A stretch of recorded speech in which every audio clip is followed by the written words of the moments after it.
Oras na naman ng tanghalian. Ito nga't magluluto ako ng crispy chicken. Ito nga't hinugasan ko siya mga mare. 2 piraso lang yan mga mare kasi ako lang mag-isa ang kakain dahil ang kasama ko sa bahay ay hindi naman kumakain ng ah, nilutong manok. Ayun na nga't hinugasan ko siya mga mare. Siyempre, 2 beses natin huhugasan or hanggang sa luminaw yung tubig at lalagyan na natin siya ng sabaw. Ito na nga at nilagyan ko na ng sibuyas, pamintang buo at laurel. Siyempre may asin na yan at patis. Siyempre para timplado na yan at bago natin siya iprito ay ito ay na-absorb na niya yung timpla ng manok at para yung lasa niya is nasa loob at para pag kinain natin, syempre lasang-lasa talaga siya. At ito na nga, is pinakulaan ko siya ng 20 to 30 minutes para konting prito na lang siya mga mare.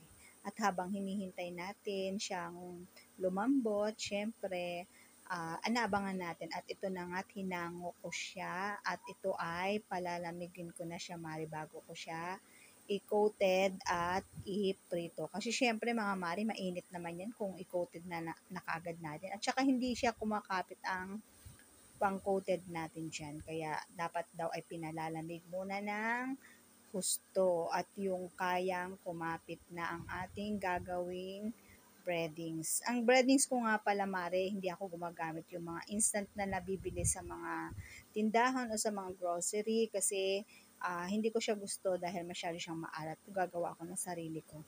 Eto na nga at nagpainit na ako ng mantika. Siyempre sa low fire pa din yan at habang nagpapainit ako ng mantika sa low fire, siyempre hindi naman magiging fried chicken yan kung hindi natin lalagyan ng coated na harina. Eto na, kompleto na rin yan mga mare. Tinimplahan ko na rin yan para yung breadings niya ay may lasa din kahit sa labas. Na-discover ko lang to mga mare na hindi ko nakita sa iba.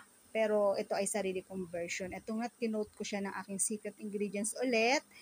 At nakikita ko ito sa mga restaurant, yung kulay ng chicken nila. Bakit napansin ko at kakaiba.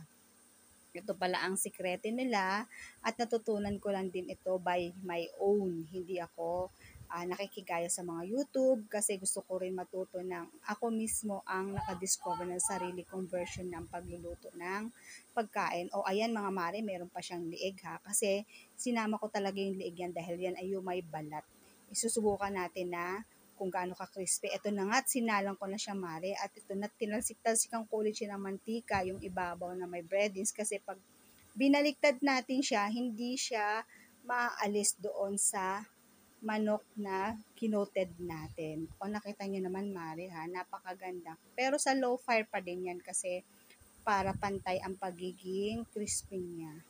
Especially ito mare, parang chicken a la Max, pero own version ko ito.